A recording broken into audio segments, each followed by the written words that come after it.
today? Oh, we're over here. Crave or cinnamon crunch, but I was feeling a little honey, what's it called? Honey nut Cheerios, so that's what I went with. Is there a cereal back home? Yeah, You can't get here? What is it that you love? Yeah, like I don't know what it's called. It's kind of like Crave, but way better. And like every time my family comes over, like which was twice now, like I had them bring like a huge amount of them. So I have them stocked up at the crib, and yeah, I eat them for breakfast like almost every day. Belgian chocolate or American chocolate? Belgian chocolate for sure. Like it's not even close. Like it's no competition. So talk about the defense the other night. Coach said that as a team you didn't really hit the gaps. Right. Yeah. It was.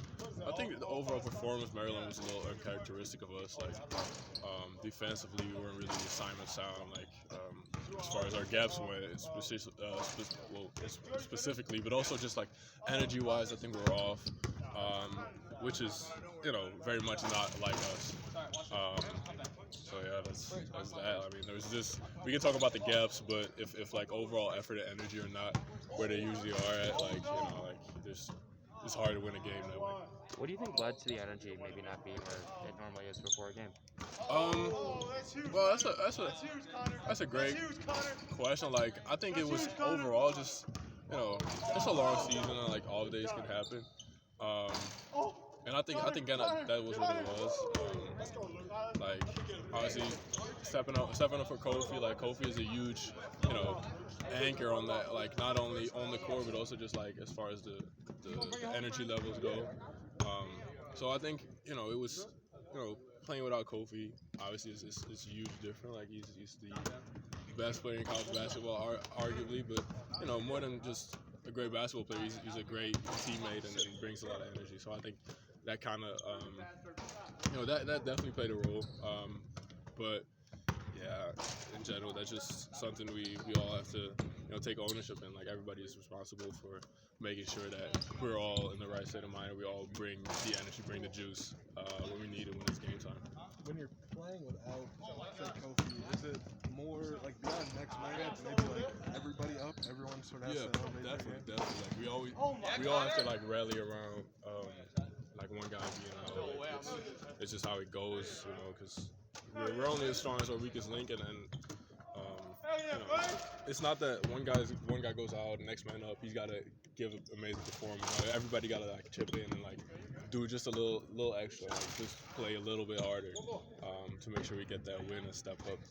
For you personally, what was your way of contributing to it? I mean, how did you approach that going in? Like, I need to do X to help replace Kofi. Well, really, it's like any other game when Kofi gets out. Like, I'm trying to play defense and then grab rebounds, and I was very disappointed in myself about that game. Like I said, it was uncharacteristic of the team, like the energy we usually play, but also my personal performance was uncharacteristic of me. I grabbed one rebound, which is, I'm not in the game to just grab one rebound. Like that's not acceptable.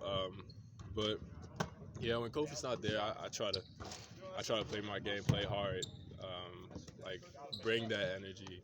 And yeah, that's against Maryland. I wasn't very successful doing that. If he's not available tomorrow, what did you guys learn about yourselves Friday that can carry over tomorrow? Well, what we learned about playing without Kofi is obviously, identifying that he is really, a source of energy for the entire team. And maybe it's easy to go unrecognized because like his performances are obviously what everybody sees. But it's really his energy level that have an effect on like everybody's game. So I think like identifying that, like knowing it is part of like solving the problem. And playing without Kofi is about stepping up. Everybody stepping up on all levels that he usually brings, and that is rebounding, that is defense, that is creating offense, but it's also bringing energy. So yeah, it's all those things. So then for you personally, when you first came here, your first game, you were 3 for 3 from the arc. Yes, sir. You have not shot from the arc this year. You did not shoot from the arc last year. Uh-huh. When did that change? Well, I still believe that I can knock down shots, but I think when coming back from my injuries, it was about finding a role, a role in which I would help this team win. And for now, it's not shooting the ball. I'm surrounded with great, amazing shooters, and it's like that one quote of Draymond Green. I don't know if any of you ever saw it, but he once said like, why would I shoot any ball if I had Stephen Curry on my team? And it's kind of the same thing for me. Like, why would I shoot a ball if I'm surrounded with the best shooters in the nation, with Plummer, with Jake, with Trent? Like, it's about doing what makes us win, and playing a role. So. You still practice the shot just in case? Yes, sir. I do. Work really hard, making sure I can knock down shots when I'm open. All right. Thanks, man. Sorry, one more thing. I guess you kind of talked about that effort and energy again characteristic. I guess what kind of goes into rectifying that, and kind of bring that energy back to the chest. I think it starts in practice. I think it starts with knowing that it's a part of it. And it's something like guys like me like I said, like energy is part of my role, and it's something I locked in right now in the days of preparation and during the game to make sure that we rectify it. And I know like your role kind of enlarged very quickly. Was that ever kind of a challenge going to maybe playing 5 or 10 minutes, like kind of being a starter, kind of being one of the guys so quickly?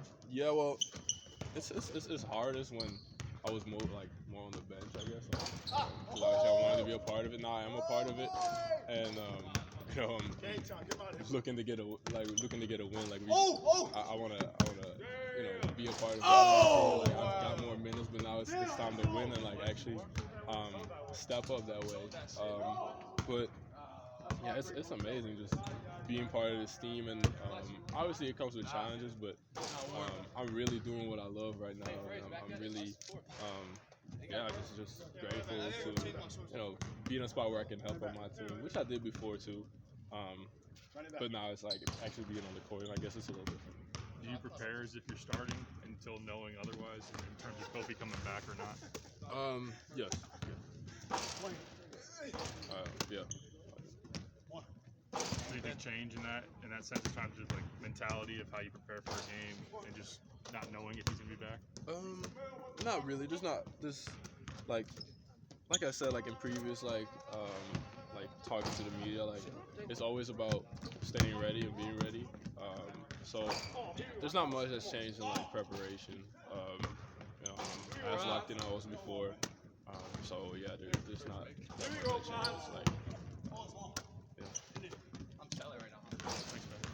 that changes. Going back to Belgian things, are you a Lukaku or a De Bruyne kind of guy? Ooh, man, hey, I love both. I like Lukaku because he's just so dominant. Y'all into soccer really? I love soccer. Oh, yeah. really? So I don't really watch that much soccer right now, but I definitely used to, especially when Belgium used to play the national team. And De Bruyne, obviously he's one of the best in the world. So is Lukaku. So it's hard to make a decision, but I love both. Is Belgium going to win the World Cup this year? Man, don't ask me those questions. We always really good, and we always have a great team, and virtually we're supposed to win. But we always sell in games, and man, I hope we can one time do great and actually win something at a huge tournament. But for now, it's been a little disappointing. I still cheer them on. I still put on my little Belgium jacket and then sing the national anthem when they're on TV. But yeah, I hope they do. I hope they do. But I don't get my hopes up too high. All right, thanks, Ben. I appreciate it. All right, no problem. That's the new roommate. Oh, it's great. Yeah, I love it. Ken Corso.